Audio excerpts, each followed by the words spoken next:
ஜமீன்தார், நடிப்பு ராஜா, தர்பீஸ் ராஜா. இந்த ஒரு வாரத்துக்காவது தர்பீஸ் உள்ள இறக்கி அதை அவருடைய ராஜாங்கத்தை அவர் பிரித்து கொடுக்குற மாதிரி கொஞ்சம் பண்ணியிருக்கலாம். ஜமீன்தாரை கொஞ்சம் இன்ட்ரெஸ்டிங்காக இருந்திருக்கும் நான் நினைக்கிறேன். சரி, எனிவே இப்போ இந்த டாஸ்க் லெட்டரை விக்ரம் படிச்சுட்டாருங்க. என்ன இருக்குது அப்படிங்கிறத நான் உங்களுக்கு சொல்கிறேன்.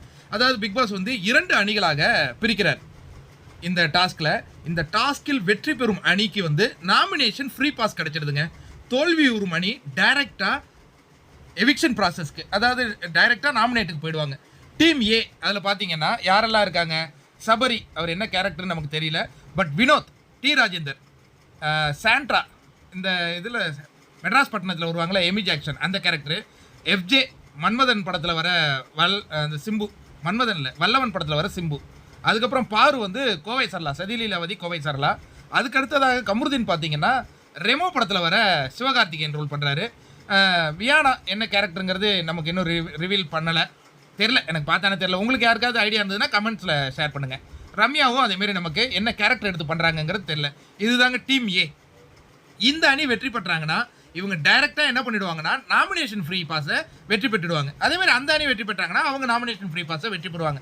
சப்போஸ் அந்த நெக்லஸை வந்து தொலைக்கிற அணி தோத்த அணி, நெக்லஸ் 2 அணியுமே காப்பாற்றிட்டாங்க, பறிபோகலைன்னு வச்சிங்களேன், நடுவில் டாஸ்கெல்லாம் வைப்பார் போல இருக்கு. அதில் எந்த அணி வெற்றி பெறுகிறதோ அவங்க தலை போட்டிக்கு டைரெக்டாக போவாங்க. அதுலேருந்து ஒருவர் தலையாவாங்க. இதுதான் கொடுக்கப்பட்ட டாஸ்கினுடைய நியதி அப்படின்னு பிக் பாஸ் சொல்லிட்டாரு. அதுக்கேற்ற மாதிரி அதை விக்ரமும் படித்து காட்டிட்டார். இதில் என்ன ஒரு ட்விஸ்ட்டுனா, இந்த டீம் வந்து பிரித்ததே பிக் பாஸ் தான், அவரே பிரிக்கிறார் யார் யார் எந்தெந்த அணியில் இருந்தால் சரியாக இருக்கும் அப்படின்ட்டு. இதில் பார்த்தீங்கன்னா உங்களுக்கு அந்த பொருளை எடுக்கிறதுக்கு அந்த கைவந்த கலையாக வேணா இருப்பாங்க அப்படின்னு நம்ம கண்டிப்பாக நம்பலாம். ஏன்னா போன முறையே அவங்க ஒளிச்சு வச்சதை கண்டுபிடிக்கவே முடியல. ஆனால் இந்த டாஸ்க் இருக்குல்ல, இந்த ஒளிச்சு வைக்கிற டாஸ்கில் அவங்க சிறப்பாக தேடல, அது எஃப்ஜே அழகாக தேடினார். இவங்க 2 பேரும் அதுக்கு டஃப்பாக இருப்பாங்கன்னு நினைக்கிறேன். ஆஸ் யூஷுவல் எமி கேரக்டர் எடுத்த சாண்ட்ரா இதுக்கு மூளையாக செயல்படுவாங்க. பார்வதி ஒரு ஃப்ளேவர் கொடுப்பாங்க, கமருதீன் பண்ணுவார், சபரி அவரும் கொஞ்சம் பண்ணுவார், டி ராஜேந்தர் கேட்டப்பில் ஒரு கலக்கலாம் வினோத் எப்படி பண்ண போகிறாருங்கிறத பொறுத்து இருந்து பார்ப்போம். ரம்யாக்கா என் தலைவி, இந்த டீம் ஜெயிச்சிடுச்சுன்னா என் தலைவி அடுத்த வாரம் நாமினேஷன் ஃப்ரீ பாஸை வாங்கிடுவாங்க அப்படிங்கிறது எனக்கு நான் கருத்து சொல்ல விரும்பலை. அதற்கு அடுத்ததாக டீம் பியை நமக்கு இன்ட்ரடியூஸ் பண்ணுறாருங்க பிக் பாஸ். இப்போ டீம் பி அந்த அணி பார்த்தீங்கன்னா ரிமைனிங் இருக்கிற அந்த 8 நபர்களும் அந்த டீம் பிக்கு வந்து உட்காடுறாங்க. அதில் பார்த்தீங்கன்னா இன்ட்ரெஸ்டிங்கான ஒரு விஷயம் இருக்குது, சொல்கிறேன். தர்மி கேரக்டர் எடுத்திருக்காங்க, சுபிக்ஷா.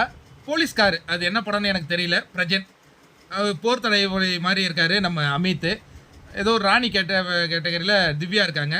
இது படையப்பா தெரியுது, இது ரத்த கண்ணீர் தெரியுது, தர்மி தெரியுது. மற்றதெல்லாம் தெரிஞ்சதுன்னா நீங்கள் கமெண்ட்ஸில் பண்ணுங்கள். படையப்பா கேரக்டர் ஆதிரைக்கு கொடுத்துருக்காங்க. இப்போ இந்த அணி வெற்றி பெற்றாங்கன்னா இவங்க டைரெக்டாக நாமினேஷன் ஃப்ரீ பாஸை வாங்கிடுவாங்க. ஒரு இன்ட்ரெஸ்டிங்கான ஒரு முடிச்சு. தோக்கிற அணி டைரக்ட் எவிக்ஷன் இது நாமினேஷனும் பண்ணிடுவாங்க அப்படின்னு பிக் பாஸ் சொல்லியிருக்காரு. உங்களுக்கு எந்த அணி வெற்றி பெறும் நீங்கள் நினைக்கிறேன்? சரி, இந்த அணியில் வந்து எனக்கு தெரிஞ்சு சுபிக்ஷா அவங்க வந்து அந்த பொருட்கள் அழகாக ஒழிச்சு வைப்பாங்கன்னு நினைக்கிறேன். இதில் திருடிங்கிற வார்த்தையை பயன்படுத்தவே கூடாதுன்னு இருக்காங்க. அரோரா அவங்க கேம் பிளே பார்க்கணும். ஆதிரை உங்களுக்கு அவங்க ஒரு கம்பேக் கொடுத்துருக்காங்க, அவங்களுடைய பர்ஃபார்ம் பண்ணுவாங்கன்னு நினைக்கிறேன். நான் விக்ரம் மேலே இந்த டாஸ்கில் ஒரு எதிர்பார்ப்பு வச்சுருக்கேன். ஏன்னா அவர் ஒரு ஸ்டாண்டப் காமெடியன்னு இதுவரையும் சொல்லி நம்ப வச்சுட்டு இருக்காரு இல்லையா. எம்ஆர் ராதா கேரக்டருங்க, பிச்சு உதறலாம், எப்படி பண்ணுவாருங்கிறத பொறுத்து இருந்து பார்க்கணும். பிரஜன் அவர் கெட்டப்லேருந்து ஒரு மெனக்கடல் தெரியுது. பாசிட்டிவ் நோட்டில் தான் நான் எல்லாரையும் பார்த்துருக்கேன். கனி என்ன கேரக்டர் எடுத்திருக்காங்கன்னு தெரியல, இது நமக்கு ரிவீல் பண்ண போகிறார், பிக் பாஸ் பண்ணிகிட்டு இருக்காரு. அதுக்கப்புறம் வந்து சொல்கிறேன். வேற என்ன நண்பர்களே, உங்களுக்கு எந்த அணி ஜெயிக்கணும்னு நீங்கள் ஹார்ட்ஃபெல்ட்டாக நீங்கள் நினைக்கிறீங்க? எனக்கு ஒரு அணி இருக்குது.